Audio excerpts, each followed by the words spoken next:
Hola a todos, hoy vamos a explicar la representación de rectas en el plano.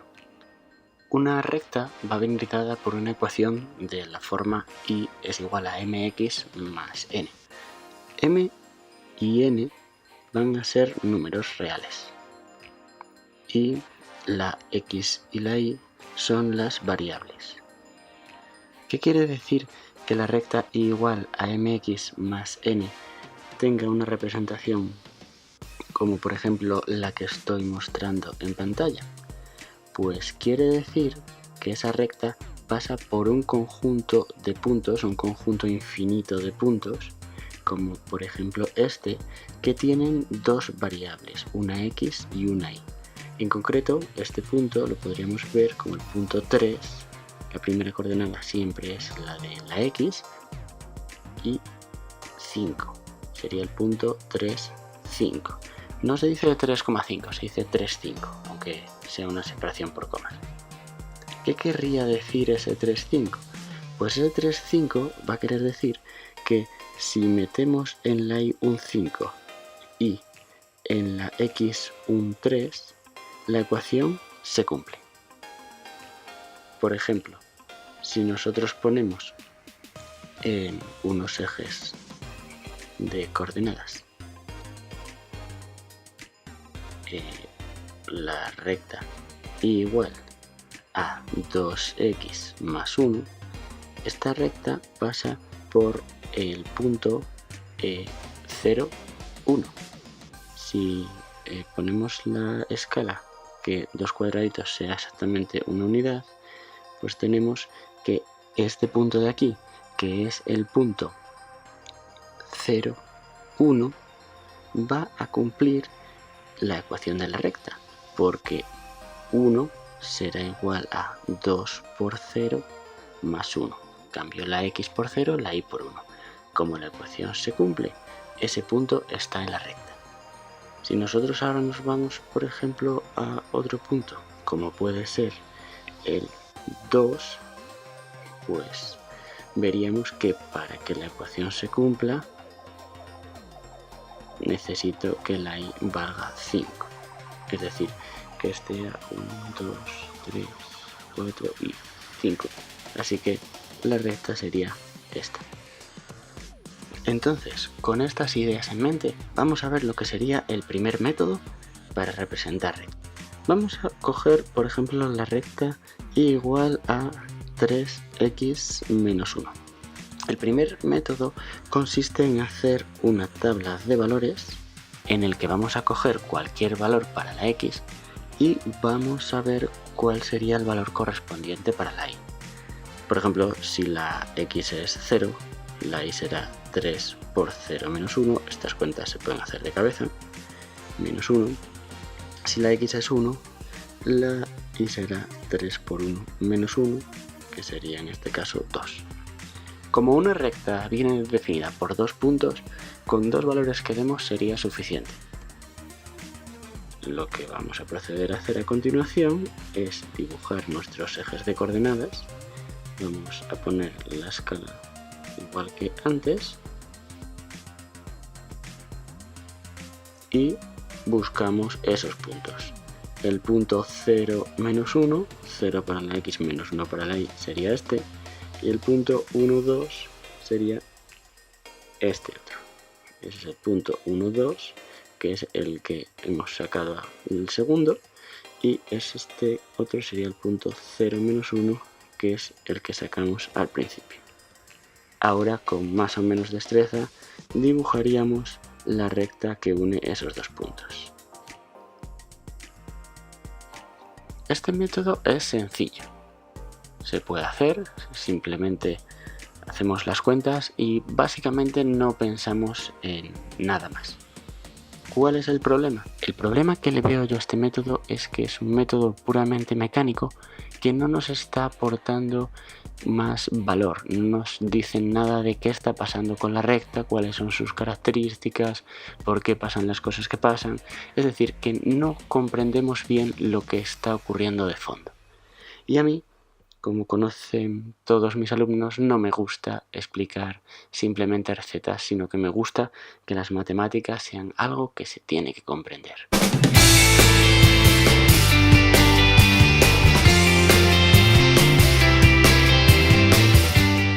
Así que el método que me gusta y el que pido va a ser este segundo método.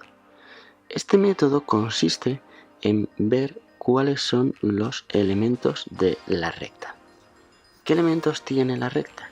La recta tiene esa m y esa n. La clave son en esos dos números que tenemos.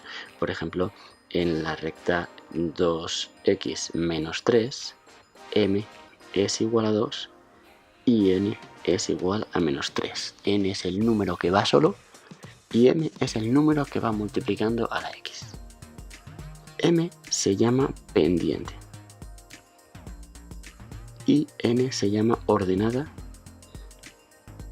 en el origen. La ordenada es el valor que toma la segunda variable, la variable y. Entonces la ordenada en el origen es exactamente el valor que va a tomar la recta cuando tenemos la x en el origen. ¿Cómo vamos a utilizar esta información? Pues esta información nos dice que la recta va a cortar al eje de ordenadas, al eje y, justamente en n. Es decir, que si yo ubico n, por ejemplo aquí, el n nos dice que la recta estará cortando por ese valor, a esa altura. En el ejemplo que tenemos abajo, pues si nos vamos al punto menos 3, ya sé que mi recta va a pasar por ahí. No es que empiece, porque la recta ni empieza ni acaba, es infinita, pero justamente corta al eje de las y, al eje de ordenadas, al vertical, en ese punto. Ahora tenemos que entender qué es la pendiente. La pendiente nos va a decir cómo de inclinada está una recta. Cuanto más pendiente, más inclinada. Cuanto menos pendiente, pues menos inclinada.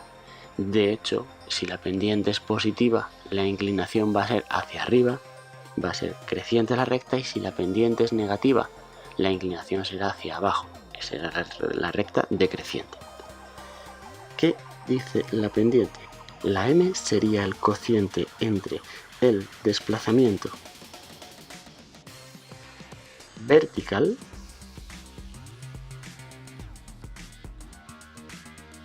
y el desplazamiento horizontal. ¿Qué quiere decir eso? En el ejemplo que tenemos, la pendiente son 2 unidades.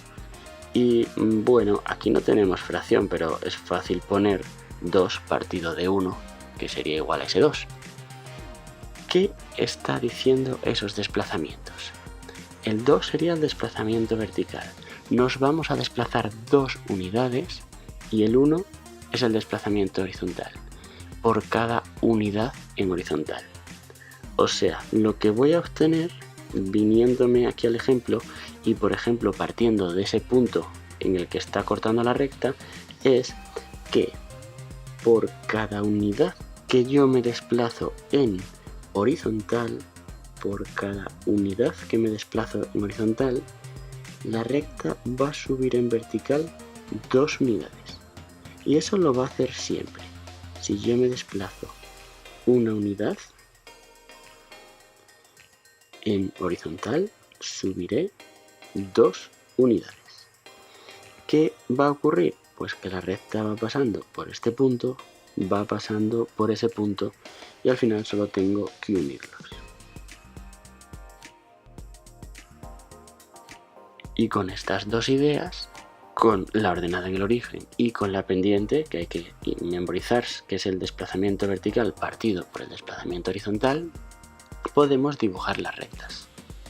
Que la pendiente sea el desplazamiento vertical partido por el desplazamiento horizontal tiene sentido, Porque si nosotros dibujamos una recta, cuanto más desplazamiento vertical haya, más inclinada está.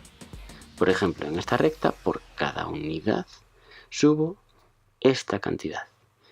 Y está mucho más inclinada que en esta otra recta, que si os fijáis, por cada unidad subiría solamente un poquito. Cuanto más desplazamiento vertical, más inclinación. Es claro que el desplazamiento vertical tiene que ir en el numerador, pero ¿por qué el desplazamiento horizontal va en el denominador? La razón es que cuanto más desplazamiento horizontal necesitamos para subir la misma cantidad, es decir, por ejemplo, una unidad, menos inclinada va a estar la recta. Veamos los ejemplos. Tenemos que esta recta, para subir una unidad, necesitamos este poquito de desplazamiento. Pero, en cambio, en esta otra recta, para subir la misma unidad, necesitaríamos todo este desplazamiento. Como hay mucho más desplazamiento, la recta es menos inclinada. Y para que la pendiente me salga menor, como sería lógico, el desplazamiento horizontal lo vamos a poner dividiendo en el denominador. Veamos ahora algunos ejemplos en los que la pendiente va a ser negativa o incluso va a ser una fracción. Tenemos que en este caso nuestra m es menos 3, que lo podemos pensar como menos 3 partido de 1, y nuestra ordenada en el origen es 2.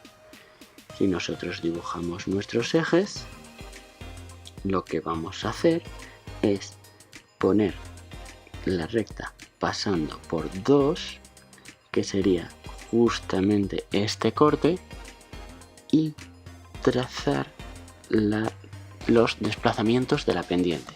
En este caso, por cada desplazamiento que me voy en horizontal hacia la derecha, y fijaos que el desplazamiento horizontal siempre lo vamos a considerar positivo por cada una unidad, lo que hago es que subo menos 3. Pero ese subir menos 3 lo interpretamos como bajar 3. Sería 1, 2 y 3. Justamente quedaríamos en el menos 1. Así que tendríamos que la recta pasa por ese otro punto. Lo podríamos hacer más, podríamos hacer otro desplazamiento de 1 y una bajada de menos 3, pero con estos dos puntos ya son suficientes. Este método, como veis, una vez que se entiende bien, resulta quizá incluso hasta más sencillo que el otro. Pero además nos da unas ideas con las que podremos entender mucho mejor qué está pasando con las rectas. Y por ejemplo evitar unos fallos comunes, como poner una recta como esta, que tiene una pendiente de menos 3, como una función, una recta creciente. Cuando la pendiente es negativa, las rectas son decrecientes. Veamos ahora qué pasaría si yo tengo una función, una recta, con una pendiente fraccionaria, 3/4. La n seguirá siendo igual, el lugar donde nos va a cortar, y ahora lo que vamos a tener es que en vez de desplazarnos una unidad hacia la derecha, una unidad en el desplazamiento horizontal, pues nos vamos a desplazar 4 unidades. Vamos a poner la escala y así. Vale, entonces la ordenada en el origen me dice automáticamente, yo ya lo sé, que la recta pasa por ese punto, por el 0, 1. Y ahora la pendiente me está diciendo que cuando yo me desplace 4 unidades, 1, 2, 3 y 4, tengo que subir 3. 1, 2 y 3. Es decir, que voy a acabar o voy a pasar por ese punto. Pues igual que antes, trazo la recta y ya lo tendríamos.